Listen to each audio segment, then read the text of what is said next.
Hello friends, स्वागत है आपका affairs cloud learn to lead में। तो आज हम डिस्कस करेंगे बहुत ही इंपॉर्टेंट करंट अफेयर 3 दिसंबर 2021 के। आप दो बेस्ट इमेजेस यहाँ पे देख रहे हो, लेकिन आज हम बहुत ही इंपॉर्टेंट करंट अफेयर डिस्कस करने वाले हैं, तो वीडियो को बिल्कुल लास्ट तक देखना है। लेकिन उससे पहले आप हमारी एप्लीकेशन को डाउनलोड कर लें, करियर्स क्लाउड को। उसका लिंक डिस्क्रिप्शन बॉक्स में दिया हुआ है। लॉगिन कर ले अपनी ईमेल आईडी के थ्रू और क्रैक करंट अफेयर्स के ऊपर क्लिक करके 1 साल या फिर 2 साल की सब्सक्रिप्शन आप बाय कर सकते हैं। दोनों का ही प्राइस बहुत कम है। लेकिन इसमें हम आपको क्या प्रोवाइड करेंगे? हम आपको डेली करंट अफेयर्स प्रोवाइड करेंगे। डेली में 3 सेक्शंस होंगे, detail, question and answer format और क्विज सेक्शन। लेकिन ये तीनों चीजें जो हैं वो आप हमारी एप्लीकेशन के ऊपर ही असेस कर सकते हो, और क्विज जो है वो डेली आप हमारी एप्लीकेशन के ऊपर अटेम्प्ट कर सकते हो। वीकली सेक्शन होगा, उसमें भी 3 सेक्शंस होंगे, detail, question and answer format और क्विज वीकली बेसिस पे आप हमारी एप्लीकेशन के ऊपर अटेम्प्ट करोगे। मंथली सेक्शन जो कि बहुत इंपॉर्टेंट है, क्योंकि 4 तरह की पीडीएफ्स आपको मिल रही है। डिटेल करंट अफेयर की, क्वेश्चन एंड आंसर फॉर्मेट की, बेस्ट 100 करंट अफेयर वो भी क्वेश्चन एंड आंसर फॉर्मेट में, और चौथी पीडीएफ होगी पॉकेट पीडीएफ, जिसमें 2 लाइन में 3 लाइन में आपको करंट अफेयर मिल जाएगा, ताकि जल्दी जल्दी में आप इसको रिवाइज कर सको। लेकिन आपकी परफॉर्मेंस को और अच्छा करने के लिए हम आपको 20 अलग अलग तरह की टॉपिक वाइज पीडीएफ दे रहे हैं, ताकि एक टॉपिक 2 टॉपिक को अगर आप रिवाइज करना चाहते हैं तो आप टॉपिक वाइज पीडीएफ से कर सकते हैं। अगर आप बैंकिंग स्टूडेंट हैं तो हम आपको 3 सेक्शंस देंगे, जो कि सिर्फ बैंकिंग एंड इकोनॉमी से रिलेटेड होंगे। एक में डिटेल होगी, क्वेश्चन एंड आंसर फॉर्मेट होगा, क्विज होगा। क्विज आप हमारी एप्लीकेशन के ऊपर ही अटेम्प्ट कर सकते हो, लेकिन वो मंथली बेसिस पे अटेम्प्ट कर सकते हो। इसी तरह से आपको एक एग्जाम पीडीएफ मिलेगी, जिसमें जितना भी करंट अफेयर जा चुका है 2021 का, उसको रिवाइज करने के लिए आप इसका यूज कर सकते हो। आपको डिटेल में बजट और इकोनॉमिक सर्वे मिलेगा, और इसमें आपको एक्सपेक्टेड क्वेश्चन एंड आंसर भी बताए जाएंगे, जो बजट और इकोनॉमिक सर्वे से एग्जामिनर बना सकता है। और अगर आप किसी भी स्टेट एग्जाम की तैयारी कर रहे हैं तो हम आपको हर स्टेट का करंट अफेयर प्रोवाइड करेंगे, ताकि आपकी स्टेट परफॉर्मेंस इंप्रूव हो सके। तो इसी तरह से ये सारे करंट अफेयर आपको मिलेंगे, लेकिन इकट्ठे मिलेंगे। ये सारी चीजें आपको मिलेंगी हमारी एप्लीकेशन के ऊपर, तो डाउनलोड कर ले, लिंक डिस्क्रिप्शन बॉक्स में दिया हुआ है। लॉगिन कर ले ईमेल आईडी के थ्रू, और क्रैक करंट अफेयर्स के ऊपर क्लिक करके आप 1 साल या फिर 2 साल की सब्सक्रिप्शन बाय कर सकते हैं। दोनों का ही प्राइस बहुत कम है। लेकिन दोस्तों, एक बात याद रखनी है कि अगर आप नए स्टूडेंट हैं, अपनी प्रेपरेशन को स्टार्ट करें, तो मैं आपको एडवाइस करूंगा कि आप 2 साल का बाय करें, क्योंकि 2022 का लोगे तो बहुत कॉस्टली होगा। अभी बाय कर लोगे तो बहुत ज्यादा फायदे में रहोगे, और इसमें आपको दोनों सब्सक्रिप्शन में 10% एक्स्ट्रा डिस्काउंट मिल रहा है, अगर आप इस कोड का यूज करेंगे ASH10 का। और इस ईमेल आईडी और इस नंबर पे हमें संपर्क कर सकते हैं, अगर आपको लगता है कि कोई भी किसी भी तरह का आपको डाउट है। तो चलो स्टार्ट करते हैं फिर 3 दिसंबर 2021 के करंट अफेयर। लेकिन उससे पहले सारे बच्चों ने वीडियो को लाइक करना है, शेयर करना है मैक्सिमम टू मैक्सिमम, और चैनल को सब्सक्राइब कर देना है, और टेलीग्राम ग्रुप को आप डिस्क्रिप्शन बॉक्स से ज्वाइन कर सकते हैं। तो पहले क्वेश्चन है हमारे पास, who is appointed as a new chairman of India Tourism Development Corporation. So इसका मतलब दो इसमें इंपॉर्टेंट कीवर्ड्स हैं। एक तो इंडिया टूरिज्म डेवलपमेंट कॉर्पोरेशन, इस बॉडी को याद रखना है, और दूसरा है कि उसके चेयरमैन कौन अपॉइंट किए गए हैं।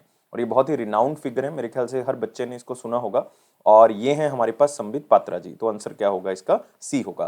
तो बीजेपी के एक स्पोक्स पर्सन है, आपने हर न्यूज चैनल पे इनको देखा होगा, और इवन लाइक आप कह सकते हो कि बहुत ही इंपॉर्टेंट बीजेपी की पर्सनैलिटी है ये।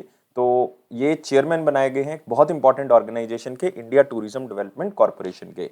और इनको कितने साल के लिए अपॉइंट किया गया है? 3 साल के लिए अपॉइंट किया गया है। और इवन ये साथ ही साथ जो है वो part time non executive director भी बनाए गए हैं इस ऑर्गेनाइजेशन के। पहले क्या होता था कि जो एमडी है और सीईओ है, या आप कह सकते हो चेयरमैन है, इनकी पोस्ट जो है वो एक ही होती थी। अब इन दोनों को अलग अलग कर दिया है। मैनेजिंग डायरेक्टर अलग होगा, चेयरमैन अलग होगा। तो चेयरमैन कौन लगाए गए हैं? संबित पात्रा जी। तो आप यहाँ पे देख सकते हो Sambit Patra ji, chairman of India Tourism Development Corporation. और ये मिनिस्ट्री ऑफ टूरिज्म ने कहा है कि जो चेयरमैन और मैनेजिंग डायरेक्टर की जो पोस्ट है वो अलग अलग होंगी। तो चेयरमैन अलग होंगे, मैनेजिंग डायरेक्टर अलग होंगे। और आपको पता होना चाहिए जो मैनेजिंग डायरेक्टर है वो गांजी कमला वी राव जी लगाए गए हैं, और आईएएस ऑफिसर है 1990 बैच के, उनको लगाया गया है मैनेजिंग डायरेक्टर इस पोस्ट के ऊपर। लेकिन ये ज्यादा इंपॉर्टेंट नहीं है, संबित पात्रा का नाम जो है वो यहाँ पे इंपॉर्टेंट है। इवन संबित पात्रा जी इंडिया टूरिज्म डेवलपमेंट कॉर्पोरेशन से पहले जो है वो ONGC के भी जो है वो क्या रह चुके हैं? इंडिपेंडेंट डायरेक्टर रह चुके हैं। ONGC के इंडिपेंडेंट डायरेक्टर रह चुके हैं, ये भी आपने याद रखना है। इससे पहले ये इसी पोजीशन के ऊपर काम कर रहे थे। लेकिन बाकी जो अपॉइंटमेंट्स यहाँ पे आप देख रहे हो ये भी इंपॉर्टेंट है। लाइक आप सुनील कटारिया जी का नाम देख रहे हो। Sunil Kataria ji recently chairman appoint किए गए हैं India Society of Advertisers, India Society of Advertiser. Vivek Johri जो कि एक बहुत इंपॉर्टेंट अपॉइंटमेंट है, इवन स्पेशली 2021 की, ये चेयरमैन लगाए गए हैं दोस्तों सीबीआईसी के। सीबीआईसी का मतलब है central board of indirect tax and customs, तो उसके चेयरमैन लगाए गए हैं। रजनीश कुमार अगेन बहुत इंपॉर्टेंट अपॉइंटमेंट है, एक बोर्ड बनाया गया है किसका? भारत पे का। भारत पे सबको पता है एक डिजिटल प्लेटफॉर्म। भारत पे के बोर्ड के जो चेयरमैन हैं वो कौन लगाए गए हैं? रजनीश कुमार जी लगाए गए हैं। तो याद रखना है भारत पे के बोर्ड के chairman Rajneesh Kumar, central board of indirect tax and custom के चेयरमैन विवेक जौहरी जी, और साथ ही साथ इंडियन सोसाइटी ऑफ एडवर्टाइजर के चेयरमैन जो है सुनील कटारिया लगाए गए हैं। सारी अपॉइंटमेंट्स बहुत इंपॉर्टेंट है। अगले क्वेश्चन के ऊपर आएंगे। Who is named as the UNESCO goodwill ambassador for cultural and creative industries? मतलब कल्चर को प्रमोट करेगा, जो अलग अलग तरह के लोग हैं उनको प्रमोट करेगा, और ये यूनेस्को का गुडविल एम्बेसडर जो है वो इनको बनाया गया है। और ये हैं जापान की बहुत ही फेमस फिल्म डायरेक्टर नाओमी कवासे। तो आंसर क्या होगा इसका? बी होगा। तो आप यहाँ पे देख सकते हैं नाओमी का चेहरा। Japanese film director Naomi Kawase appointed as UNESCO goodwill ambassador.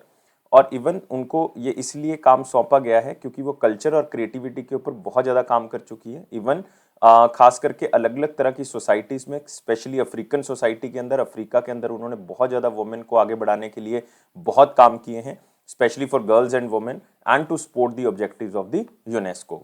तो आपको पता ही है कि यूनेस्को का मेन काम ही ये है कि एजुकेशनल, साइंटिफिक और कल्चरल ऑर्गेनाइजेशन है, तो अलग अलग जगह पे प्रमोट करती है।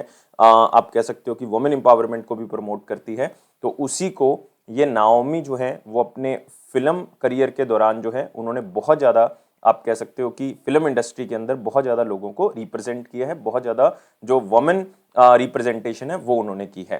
तो इन्होंने जो इनका टैलेंट है, जो इनकी विजिबिलिटी है पूरे वर्ल्ड में, तो उनको प्रमोट यूनेस्को जो है वो उसके थ्रू करेगा। और आप कह सकते हो यूनेस्को अपने वैल्यूज और ऑब्जेक्टिव्स को अचीव भी इन्हीं की विजिबिलिटी और इन्हीं के टैलेंट के थ्रू करेगा। और नाओमी कवासे जो हैं वो वुमेन को रिप्रेजेंट करती हैं फिल्म इंडस्ट्री के अंदर, और खास करके कौन सी कंट्री के अंदर? अफ्रीका के अंदर। यूनेस्को कॉन्फ्रेंसेस होती हैं डाइवर्सिटी और जेंडर इक्वालिटी के अंदर, वो भी जो है वो ये रिप्रेजेंट करती हैं, खास करके अफ्रीकन सिनेमा के अंदर। और इवन उन्होंने यूनेस्को का एक नारा रेजिडेंसी प्रोग्राम जो है वो लॉन्च किया है, जिसमें young African female film makers जो हैं वो 2020 के अंदर इन्होंने इस प्रोग्राम को लॉन्च किया था, जिसमें क्रिएटिव और प्रोडक्शन अपॉर्चुनिटीज जो हैं वो 10 अफ्रीकन वुमेन फिल्म मेकर्स को मिलेंगी। ये भी उन्होंने जो है वो वादा किया था और इसको पूरा भी किया। और इवन ये 2020 का जो हमारा टोक्यो ओलंपिक्स हैं उसकी ऑफिशियल फिल्म डायरेक्टर भी रही हैं। तो इसलिए याद रखना है, ये भी बहुत इंपॉर्टेंट है। तो याद रखोगे नाम क्या है? नाओमी कवासे। तो बहुत इंपॉर्टेंट। और ये कल्चर को प्रमोट करेंगी, ये क्रिएटिविटी को प्रमोट करेंगी अपने फिल्म इंडस्ट्रीज के थ्रू। नेक्स्ट आप यहाँ पे और ऑप्शंस देख रहे हो, लाइक डेनियल ब्रोल, जर्मन के एक बहुत फेमस एक्टर हैं, इनको रिसेंटली गुडविल एम्बेसडर बनाया गया United Nation World food Programme का, वर्ल्ड फूड प्रोग्राम का, याद रखोगे।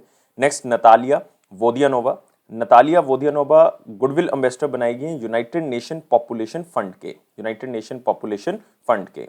नेक्स्ट एम नेथ्रा, ये बनाई गई हैं goodwill ambassador to the poor by United Nation Association for development and Peace, for development and piece. तो याद रखोगे United Nation Association for development and piece. तो इस ऑर्गेनाइजेशन के ये गुडविल एम्बेसडर है, याद रखोगे। और मोस्ट इंपॉर्टेंट है वर्ल्ड फूड प्रोग्राम के डेनियल ब्रोल हैं।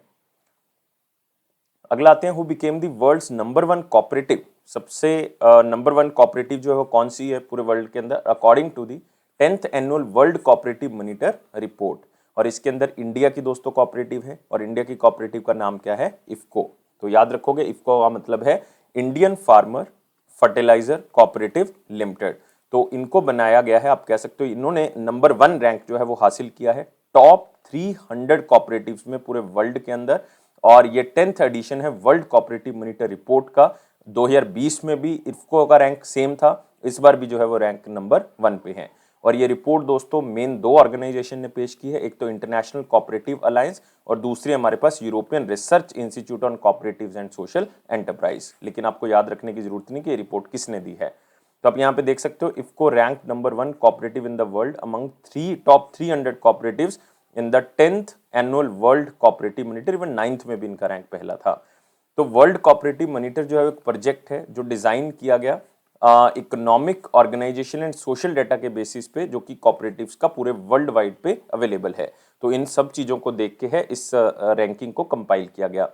और आपको ये पता होना चाहिए कि जो इफ्को है वो एग्रीकल्चर और फूड इंडस्ट्री में जो है वो पहले नंबर पे तो आई है, लेकिन साथ ही साथ वो लाइक सारी कोऑपरेटिव से आगे है जो कि एग्रीकल्चर वैल्यू चेन में बहुत अच्छे से काम कर रही है। इवन चाहे वो कल्टीवेशन से लेकर कुछ चीज़ें प्रोवाइड करनी हो किसानों को, चाहे वो पशुपालन से रिलेटेड कुछ चीज़ें प्रोवाइड करनी हो, चाहे वो इंडस्ट्रियल प्रोसेसिंग के लिए कुछ प्रोवाइड करना हो, चाहे एग्रीकल्चरल प्रोडक्ट्स या एनिमल्स के लिए कुछ प्रोवाइड करना हो, तो स्टार्टिंग से लेकर एंड तक सारे प्रोडक्ट्स जो हैं इफको प्रोवाइड कर रहा है। यही इफको की खासियत है। और वर्ल्ड का पहला नैनो यूरिया वो भी इफको ने ही इंट्रोड्यूस किया था फार्मर्स के लिए पूरे वर्ल्ड के अंदर। ये भी बहुत बड़ी बात है और ये टॉप रैंकिंग सिग्निफाई कर रही है कि इफको जो है वो बहुत बड़े लेवल पे इंडिया की जीडीपी और इकोनॉमिक ग्रोथ को क्या कर रहा है, कंट्रीब्यूट कर रहा है। तो याद रखने जितनी भी चीजें मैंने आपको बताई हैं, लेकिन आप इफको के बारे में याद रख सकते हैं 1967 में इफको की शुरुआत की गई थी और इसके एमडी और सीईओ हैं doctor US Awasthi. Doctor US Awasthi. अगले क्वेश्चन के ऊपर आते हैं। अगला क्वेश्चन है हमारे पास, who won the award for women of the year 2021 from World Athletics. तो वर्ल्ड एथलेटिक्स ने अपने कुछ अवार्ड्स जारी किए हैं, जिसमें आप कह सकते हो women of the year award है या अलग अलग तरह के अवार्ड है, लेकिन इसमें आपने जो सबसे इंपॉर्टेंटली याद रखना है women of the year award याद रखना है, क्योंकि ये एक इंडियन प्लेयर को मिला है। और मैं आपको हिंट देता हूं कि ये फॉर्मर लॉन्ग जंप प्लेयर हैं। क्या है? Long jump player. और लॉन्ग जंप लेजेंड है, मैं प्लेयर भी नहीं कहूंगा, लेजेंड है। और इनका नाम है अंजू बॉबी जॉर्ज। तो आंसर क्या होगा इसका? डी होगा। तो आप देख सकते हो legendary Anju Bobby George one A women of the year award from World athletics. और मैं आपको अंजू बॉबी जॉर्ज के बारे में कुछ चीजें बता देता हूं ताकि आप थोड़ा सा जो है वो उनके बारे में याद रखें। अंजू बॉब जॉर्ज कहाँ से बिलोंग करती हैं? केरला से बिलोंग करती हैं। ये बात याद रखोगे, पहला पॉइंट। दूसरा, इन्होंने सबसे पहले एक ब्रॉन्ज मेडल जीत लिया था। क्या जीत लिया था? ब्रॉन्ज मेडल जीता था इन्होंने लॉन्ग जंप के अंदर वर्ल्ड चैंपियनशिप 2003 में। वर्ल्ड चैंपियनशिप 2003 में, जो कि कहां पे हुई थी? पेरिस के अंदर। खास बात क्या है? और ये ऐसी पहली इंडियन एथलीट बन गई थी जिन्होंने वर्ल्ड चैंपियनशिप के अंदर कोई मेडल जीता हो। फर्स्ट इंडियन एथलीट जिन्होंने वर्ल्ड चैंपियनशिप के अंदर कोई मेडल जीता हो। इन्होंने जंप किया था लॉन्ग जंप 6.70 मीटर का, बहुत बड़ी बात है। फिर उन्होंने गोल्ड मेडल भी जीता। कहां पे? आईएएएफ में। आईएएफ का मतलब है international association for athletics federation. World athletics final में इन्होंने गोल्ड मेडल जीता था 2005 के अंदर। इवन बहुत से अवार्ड ये जीत चुकी हैं। अर्जुन अवार्ड जो है वो इनको मिल चुका है 2002 में। इसके बाद इनको मेजर ध्यानचंद खेल रत्न अवार्ड, या आप कह सकते हो राजीव गांधी खेल रत्न अवार्ड मिल चुका है 2003 में। उसके बाद इनको पद्म श्री दिया गया 2004 में, सीरियल ऑर्डर में 2002, 3, 4। और फिर इनको life time achievement recently BBC की तरफ से दिया गया 2020 में। ये भी आप याद रख सकते हो। लेकिन इसके अंदर और भी कैटेगरीज के अवार्ड जो है वो पेश किए गए। अगर आप देखोगे यहाँ पे लाइक अंजू बॉबी जॉर्ज को मिला है उनकी एफर्ट्स स्पोर्ट्स को आगे बढ़ाने में कंट्री के अंदर और जेंडर इक्वालिटी को प्रमोट करने के लिए, और साथ ही साथ as a senior vice president वो काम कर रही हैं इंडियन एथलेटिक्स फेडरेशन के अंदर। बहुत ही इंपॉर्टेंट है कि senior vice president Indian athletics organisation के या फेडरेशन के अंजू बॉबी जॉर्ज हैं। और इसमें एक अवार्ड दिया गया world athletics of the year award, जो कि वर्ल्ड एथलेटिक्स अवार्ड्स के अंदर दिया गया world athletes of the year. ये दो हैं, एक तो ओलंपिक चैंपियन जो हैं वो एलेन थॉम्सन हेरा हैं, जो कि जमाइका से बिलोंग करती हैं। एक है कार्स्टन वारहोल्म। तो याद रखना है दो प्लेयर्स, एक एलेन और एक कार्स्टन, इनको दिया गया है world athlete of the year award. दूसरा है हमारे पास एक award Jean Pierre Donald world athletics photograph of the year.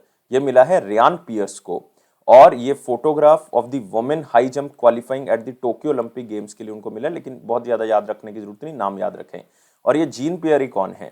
Gene peri दोस्तों आप कह सकते हो कि एक ऐसे फोटोग्राफर, मतलब स्पोर्ट्स के बहुत ही अच्छे फोटोग्राफर में इनका नाम लिया जाता है, और इनका अक्टूबर 2021 में देहांत हुआ है, जिसके कारण ये अवार्ड इनको डेडिकेट किया गया। जीन पेरी दुरान world athletics photographer of the year ये मिला है रियान पियर्स को। तो रियान चाहे पहला वर्ड याद रख लें।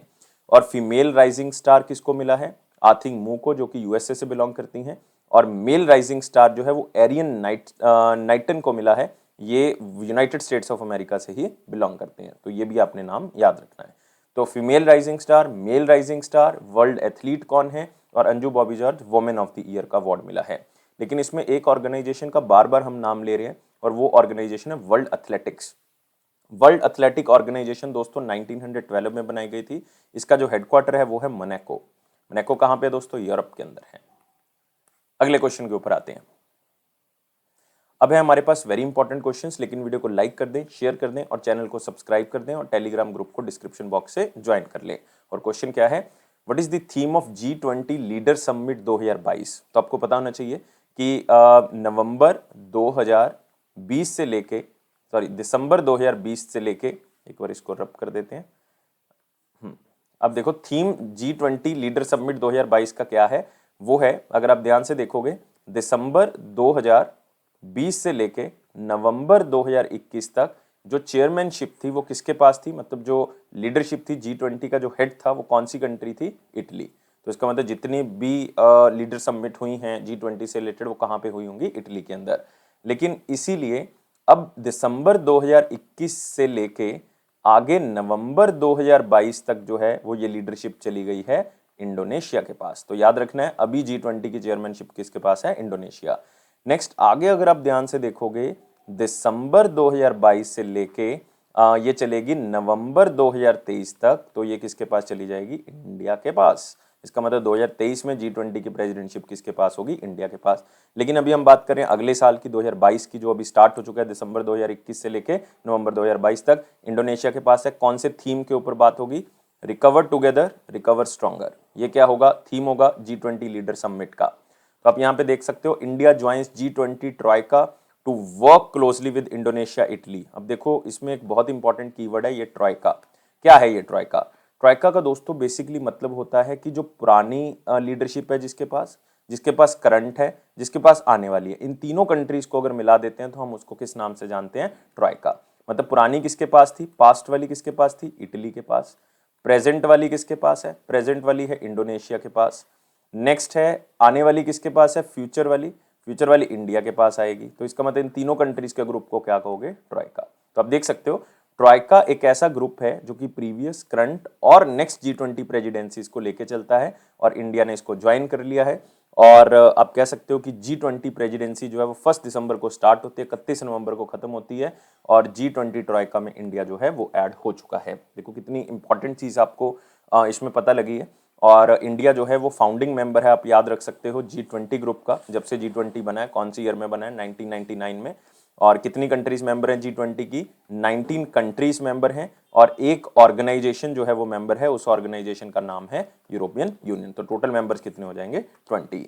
और इंडिया हमेशा से बात कर रहा है कि हमें जो है वो ऐसे इश्यूज उठाने चाहिए जो बहुत ही इंपॉर्टेंट हैं पूरे वर्ल्ड के अंदर, खास करके क्लाइमेट चेंज से रिलेटेड या कहीं पे टेररिज्म अटैक है। जैसे कि इस बार अक्टूबर 2021 के अंदर जो G20 की मीटिंग है वो इटली के अंदर हुई और इसके अंदर इंडिया ने स्पेशली तालिबान का इशू उठाया और स्पेशली अफगानिस्तान गवर्नमेंट के फ्यूचर के बारे में बात की और नरेंद्र मोदी जी ने इसको अटेंड भी किया था इटली में जाकर।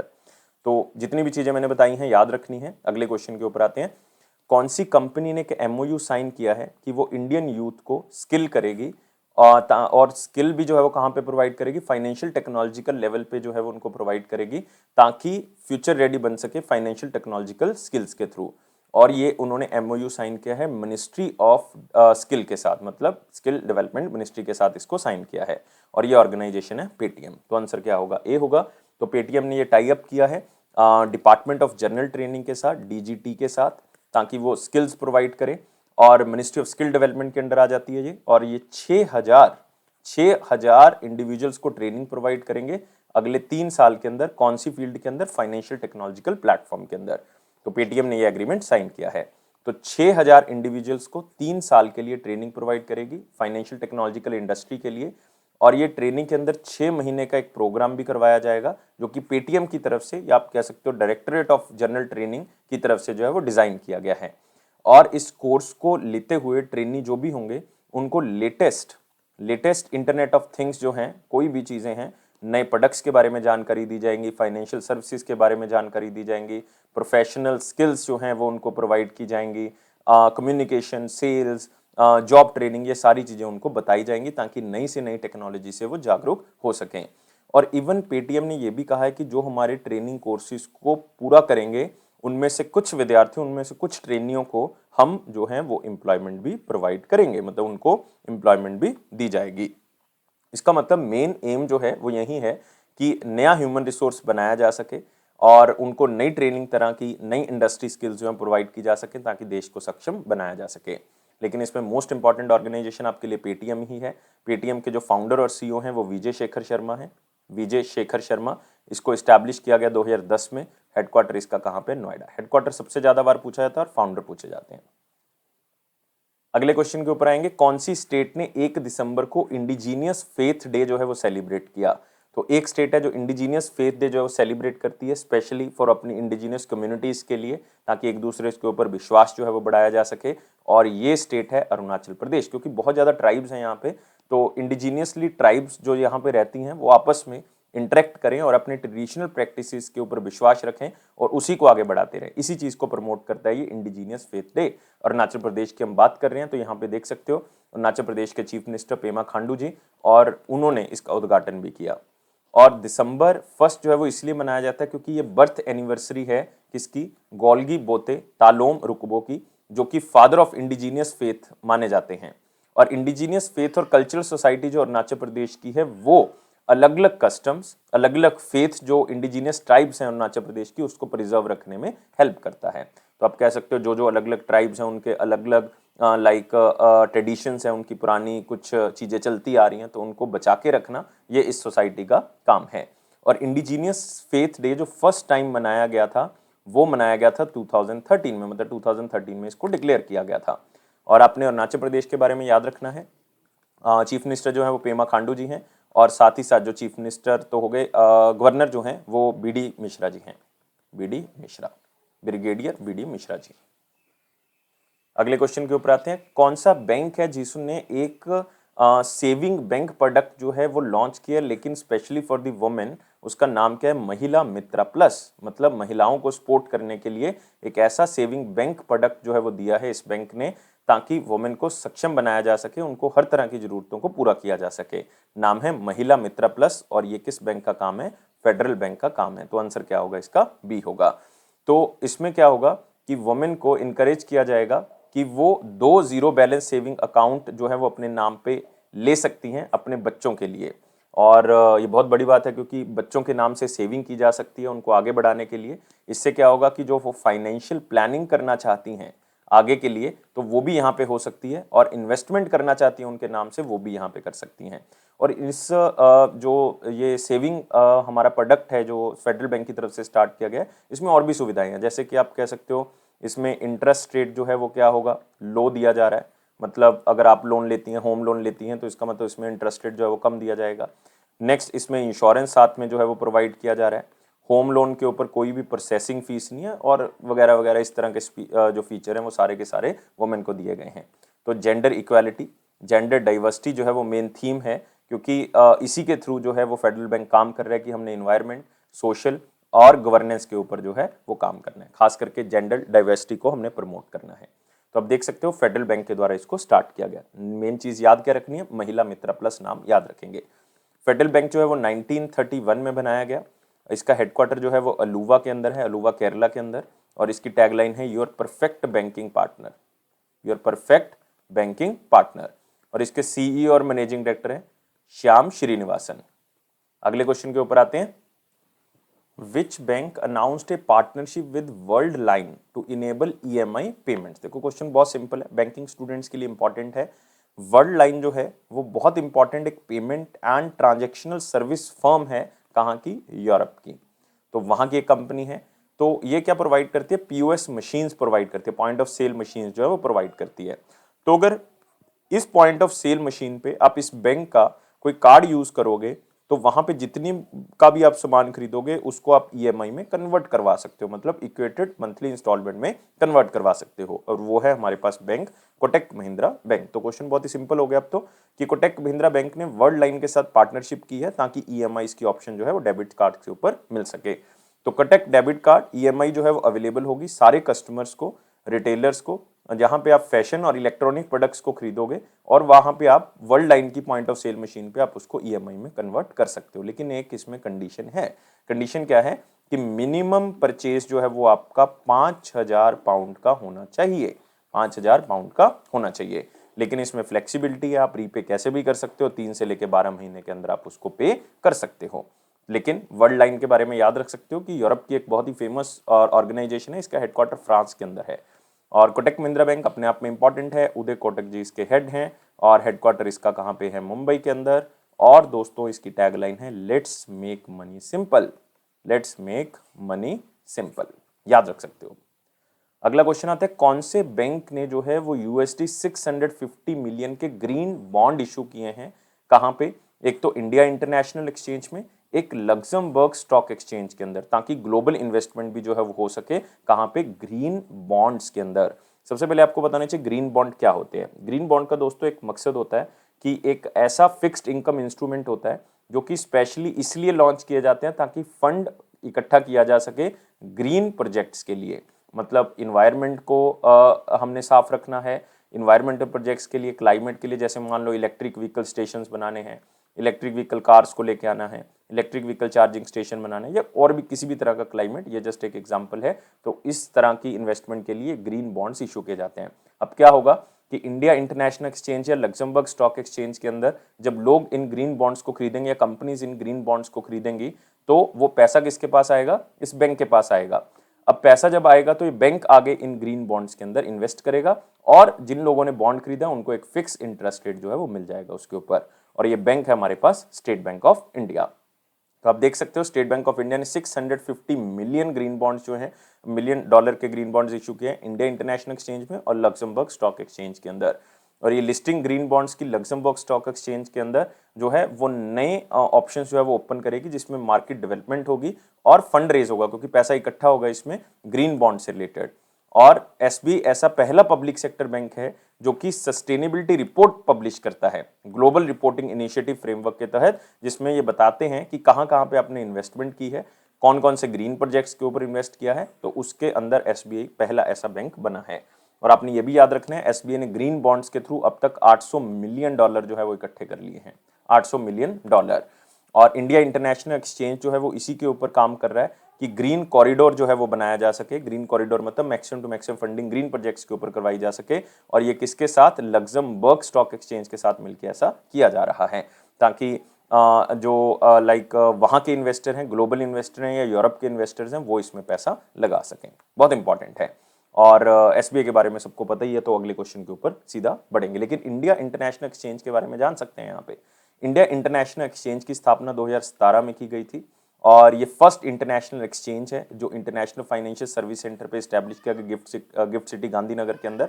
इवन इंडिया इंटरनेशनल एक्सचेंज का जो हेडक्वार्टर है वो भी गांधीनगर के अंदर है। इसके एमडी और सीईओ हैं वी बाला सुब्रमण्यम।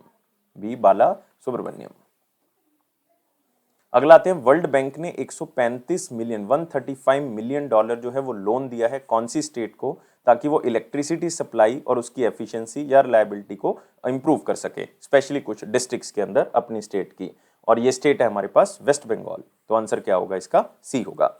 लेकिन सिर्फ कुछ एरिया के अंदर। और ये लोन जो दिया गया है 135 मिलियन डॉलर का, ये 17 साल के लिए दिया गया है, लेकिन 17 साल के अंदर इसको लौटाना पड़ेगा। अगर नहीं लौटा पाए तो 7 साल का आपको कुछ ग्रेस टाइम पीरियड जो है वो इसमें दिया जा सकता है। तो इसमें क्या होगा, जो इलेक्ट्रिसिटी सप्लाई का डिस्ट्रीब्यूशन नेटवर्क है वो इंप्रूव हो जाएगा। आप कह सकते हो स्मार्ट ग्रिड टेक्नोलॉजी को इंप्रूव किया जा सकता है इलेक्ट्रिसिटी के लिए। और साथ ही साथ जो स्टेट की डिस्ट्रीब्यूशन कंपनीज हैं उनकी फाइनेंशियल सस्टेनेबिलिटी को भी देखा जा सकता है, उसको भी पूरा किया जा सकता है। तो इंडिया का एक टारगेट है 24/7 इलेक्ट्रिक सप्लाई, उसको आगे बढ़ाने में ये हेल्प करेगा। और वेस्ट बंगाल की चीफ मिनिस्टर आपको पता है ममता बनर्जी जी, और यहाँ के गवर्नर हैं जगदीप धनखड़ जी, ये भी आप याद रख सकते हो। और यहीं पे आपको मिलेगा सुंदरबन बायोस्फीयर रिजर्व, यहीं पे आपको मिलेगा बक्सा टाइगर रिजर्व, बहुत ही फेमस, दो बहुत ही फेमस है यहाँ पे, Buxa tiger reserve and Sundarban biosphere reserve. यहाँ पे आप देख सकते हो West Bengal secures 135 million world bank loan to upgrade rural power. लेकिन वर्ल्ड बैंक के बारे में याद रख सकते हो दोस्तों, वर्ल्ड बैंक जो है इसकी स्थापना 1944 में की गई थी, लेकिन इसने कामकाज जो है वो 45 में स्टार्ट किया गया था। 189 कंट्रीज मेंबर हैं इसकी। इसका हेडक्वार्टर जो है वो वाशिंगटन डीसी में है, वाशिंगटन डीसी। और इसका एक दूसरा नाम है international bank for reconstruction and development.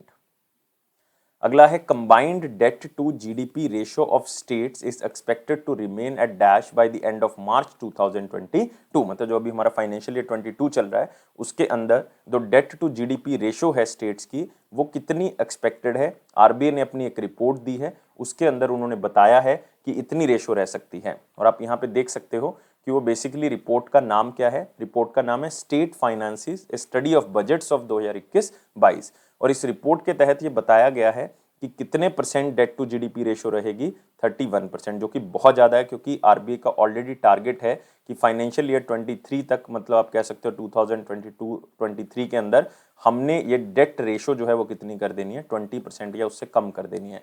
लेकिन 31% चल रहा है, जो कि एक बहुत ही वरी वाली बात है, जो कि एक बहुत परेशानी वाली बात है। इवन परेशानी से भी आगे बढ़ चुकी है। 31% बहुत ज़्यादा डेट जो है वो स्टेट्स के ऊपर हो चुका है। तो स्टेट जो है वो पैसा ज़्यादा विड्रॉ कर रही हैं, या आप कह सकते हो कहीं से लोन ज़्यादा लिया हुआ है। तो स्टेट्स और यूनियन टेरिटरी का 2021-22 का बजट जो है वो आंका गया है, जिसमें उनका जो एक्चुअल जितना खर्चा हुआ है, जितना रिवाइज्ड उनका आया है, तो उसको देख के, कोविड के ऊपर जो खर्चा किया है उसको देख के ये सारा तैयार किया गया है डाटा। और इस रिपोर्ट का नाम जरूर याद रखेंगे, क्या है, state finances A study of budget 2021-22। और इसका थीम क्या रखा गया था, कॉपिंग, याद रखना है, coping with the pandemic a third tier dimension. But theme इतना इंपॉर्टेंट नहीं है, सिर्फ एक बार इसको रीड कर लें। नेक्स्ट आते हैं इंपॉर्टेंट क्वेश्चंस के ऊपर, लेकिन वीडियो को लाइक करना है, शेयर करना है और चैनल को सब्सक्राइब कर दें और टेलीग्राम ग्रुप को डिस्क्रिप्शन बॉक्स से ज्वाइन कर लें। और क्वेश्चन है, which bank partner with the Adani capital private limited for को लेंडिंग टू द फार्मर्स। अब इसका मतलब क्या है, देखो जब भी को लेंडिंग एग्रीमेंट साइन होता है, आरबीआई की गाइडलाइंस हैं कि अगर नॉन बैंकिंग फाइनेंशियल कंपनी है और एक बैंक है, मतलब आप कह सकते हो एक इसमें बैंक है, तो बैंक ज़्यादा से ज़्यादा 80% लोन दे सकता है, एनबीएफसी को कम से कम 20% शेयरिंग करनी पड़ेगी। तो ये है को लेंडिंग एग्रीमेंट, लेकिन ये फार्मर्स को दिया जाएगा। फार्मर्स जो है वो अपनी जो है वो इनपुट्स यहाँ पे खरीद सकते हैं, वो फर्टिलाइजर्स को खरीद सकते हैं, वो ट्रैक्टर या फार्म इक्विपमेंट्स को खरीद सकते हैं, तो उनको फायदा होगा। इसमें एग्रीकल्चर जो है वो आगे बढ़ेगा। फार्मर्स की जो 2022 में इनकम डबल करने का लक्ष्य है, उस तक आसानी से पहुंचा जा सकता है।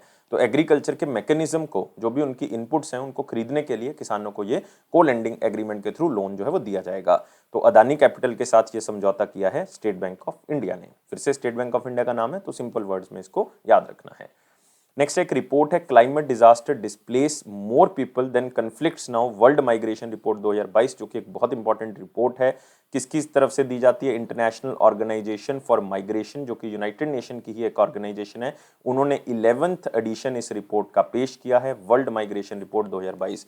और बहुत ही एक अच्छी चीज इसमें समझने वाली है या सुनने वाली है कि 84 मिलियन लोग जो हैं वो डिस्प्लेस हुए थे, ग्लोबली माइग्रेशन लिया था उन्होंने 1970 तक, लेकिन 2020 में जो है वो 281 मिलियन लोगों ने जो है वो क्या लिया है, माइग्रेशन लिया है। तो जो रेशो है वो बेसिकली बढ़ रही है। लेकिन यहाँ पे एक बात नोट करने वाली है कि क्लाइमेट डिजास्टर्स के कारण लोग ज़्यादा डिस्प्लेस हो रहे हैं, इतना कन्फ्लिक्ट्स के कारण नहीं हो रहे। एक एग्जाम्पल देता हूँ आपको, मान लो अफगानिस्तान के अंदर आपने देखा कि अभी तालिबान ने कब्जा कर लिया, तो बहुत से लोग अलग अलग कंट्रीज में गए, डिस्प्लेस हो गए, किसी ने किसी कंट्री में शरण ली, किसी ने किसी कंट्री में। लेकिन क्या आप सोच सकते हो कि क्लाइमेट चेंज होने के कारण भी लोग इधर उधर जा रहे हैं, और वो ज्यादा है इससे भी। तो देखो कितनी बड़ी बात जो है इस रिपोर्ट के अंदर सामने आई है। तो क्लाइमेट चेंज एक ऐसा हिस्सा बन रहा है जिसके कारण जो है वो पूरा वर्ल्ड उथल पुथल हो रहा है, तो उसको हमने रोकना होगा। क्लाइमेट चेंज जो हो रहा है तो उसको हमें रोकना होगा। हमारे ही इनिशिएटिव एक एक करके अगर हम कदम उठाएंगे तो ही हम इससे बच सकते हैं। और इंटरनेशनल ऑर्गेनाइजेशन ऑफ माइग्रेशन के बारे में याद रखोगे, इसका हेडक्वार्टर कहाँ पे है, जिनेवा के अंदर, स्विट्जरलैंड में। अब आते हैं वन लाइनर इंपॉर्टेंट पॉइंट, जिसमें पहला पॉइंट है world computer literacy day. World computer literacy day नाम से पता लग रहा है 2 दिसंबर को मनाया जा रहा है। इसका मेन मकसद जो है वो दोस्तों क्या है कि अवेयरनेस क्रिएट करनी, कंप्यूटर्स, नई टेक्नोलॉजी के बारे में, और टेक्नोलॉजिकल जो डेवलपमेंट्स हो रही हैं उसके बारे में लोगों को जागरूक कराना, स्पेशली बच्चों को और औरतों को। और साथ में अवेयरनेस भी क्रिएट करता है कि जो डिजिटल लिटरेसी है वो बहुत ज़रूरी है, तो उसको भी प्रोवाइड करना। इंडिया का अनएम्प्लॉयमेंट रेट जो है वो 9.3% तक पहुंच चुका है जनवरी मार्च 2021 में। और 10th क्वार्टरली बुलेटिन है ये पीएलएफएस का, मतलब मैं कह सकता हूँ ये जो पीरियोडिक लेबर फोर्स सर्वे है, तो उसके अंदर ये जानकारी दी गई है कि अनएम्प्लॉयमेंट रेट जो है वो 9.3% है क्वार्टरली बेसिस पे, जो सर्वे आया है जनवरी से मार्च 2021 का। और ये बहुत इंपॉर्टेंट है पीरियोडिक लेबर फोर्स सर्वे, क्योंकि इसमें 4 चीजें बताई जाती हैं। एक तो अनएम्प्लॉयमेंट रेट बता दिया जाता है, इसमें एक वर्कर पॉपुलेशन रेशो बता दी जाती है, इसमें लेबर फोर्स पार्टिसिपेशन रेशो बता दी जाती है, इसमें एक करंट वीकली स्टेटस बता दिया जाता है। तो ये सारी चीजें जो है इसमें बताई जाती हैं, लेकिन अनएम्प्लॉयमेंट रेट 9.3% है। Next, national pollution prevention day 2021 2 दिसंबर को अगेन इसको मनाया गया। ये आप कह सकते हो ये एक तरह से ऑनर करता है उन लोगों को, या मेमोराइज करता है जो लोगों ने अपनी जान को गंवाया 1984 की भोपाल गैस ट्रेजेडी को के अंदर, जिसमें एक गैस जो है वो बहुत ही आप कह सकते हो हानिकारक गैस जो है वो लीक होगी, जिसको हम कहते हैं methyl isocyanide. Methyl isocyanide gas leak होगी। 45 टन गैस जो है वो लीक हो गई थी, जिसके कारण बहुत से लोग इसके मारे गए। और ये 2 और 3 की रात को हुआ था, दिसंबर 1984 में। और उस ऑर्गेनाइजेशन का नाम था union carbide plant. Union carbide plant, तो वहां पे इस गैस जो ये गैस है वो लीक हो गई थी। और 37 ईयर्स हो गए भोपाल गैस ट्रेजेडी को। और 37 ईयर्स मतलब 37th एनिवर्सरी इसकी जो है 2 दिसंबर को इसको ऑब्जर्व किया गया। स्टैंडर्ड एंड पुअर, जो कि यूएसए की क्रेडिट रेटिंग एजेंसी है, उन्होंने इंडिया की जीडीपी ग्रोथ फोरकास्ट की है फाइनेंशियल ईयर 22 में 9.5%। पहले भी उन्होंने 9.5% ही जो है वो फोरकास्ट की थी, तो उसको ही रिटेन रखा है। और इन्होंने फाइनेंशियल ईयर 22 के लिए इतना बता दिया। और फाइनेंशियल ईयर 23 के लिए इन्होंने कहा है कि 7.8% तक इंडिया ग्रो करेगा। लेकिन अगर आप एसबीआई रिसर्च की एक्कोरैप रिपोर्ट देखोगे तो उसके अंदर इन्होंने कुछ और कहा है। एसबीआई एक्कोरैप कहता है कि फाइनेंशियल ईयर 22 में इंडिया की ग्रोथ जो है मोर देन 9.5% रहेगी, जबकि आरबीआई भी कहता है कि 9.5% ही रहेगी।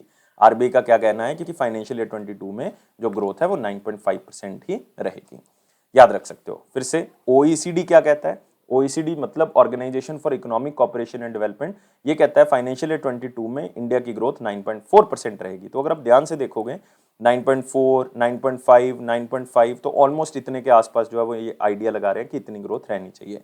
पहले ओईसीडी ने कितना कहा था? 9.7% कहा था। Next, international day for the abolition of slavery, कि हमने स्लेवरी या आप कह सकते हो हमने हर तरह की जो मजदूरी है, बंधुआ मजदूरी है, उसको ख़त्म करना है। और ये 2 दिसंबर को दिन जो है वो मनाया गया।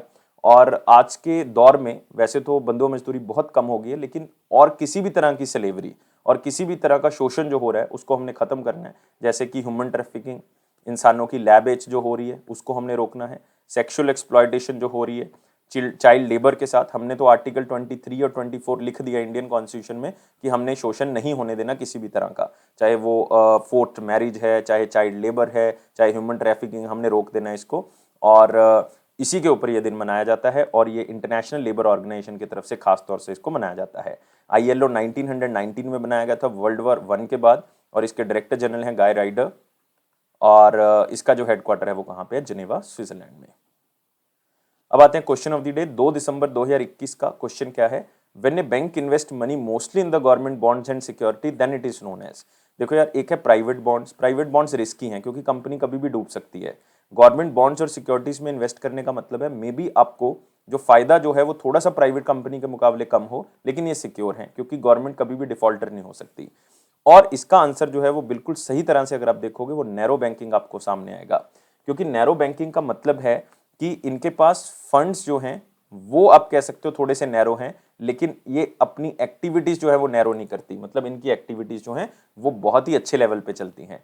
तो ये क्या करती हैं? अपने फंड्स को कहाँ पे इन्वेस्ट करते हैं? ये गवर्नमेंट बॉन्ड्स और सिक्योरिटीज में इन्वेस्ट करते हैं ताकि सेफर साइड पे चला जा सके, क्योंकि ऑलरेडी फंड्स इनके पास थोड़े से नैरो साइड पे होते हैं, जिसके कारण जो है वो रिस्क नहीं ले सकते उस पैसे के ऊपर। इसलिए इसको नैरो बैंकिंग कहा जाता है। तो याद रखना, अपनी एक्टिविटीज के कारण नैरो बैंकिंग नहीं कहा जाता, इनको अपने फंड्स के कारण जो है वो नैरो बैंकिंग के तौर से जाना जाता है। अब आते हैं question of the day. Question of the day क्या कहता है? Which of the following is name of IDBI mobile application. IDBI की मोबाइल एप्लीकेशन का नाम बता दो, मुझे कमेंट बॉक्स में बताना है, मैं आपके आंसर का वेट करूंगा। लेकिन वीडियो को लाइक करेंगे, शेयर करेंगे मैक्सिमम टू मैक्सिमम, और चैनल को सब्सक्राइब कर दें, बेल बटन को प्रेस कर दें ताकि नोटिफिकेशन ऑन टाइम मिल सके। टेलीग्राम ग्रुप को ज्वाइन कर ले ताकि आपको नोटिफिकेशन का पता लग सके। यह अफेयर्स क्लाउड का प्रॉमिस है कि आपके कॉन्फिडेंस को जरूर बूस्ट करेगा, इसी तरह से आगे बढ़ते रहें। और दोस्तों, वीडियो को देखने के लिए बहुत बहुत शुक्रिया। इसी तरह से हंसते रहें, इसी तरह से मुस्कुराते रहें, लेकिन लाइफ को बहुत ज़्यादा सीरियस नहीं लेंगे। Thank you guys, take care and bye bye.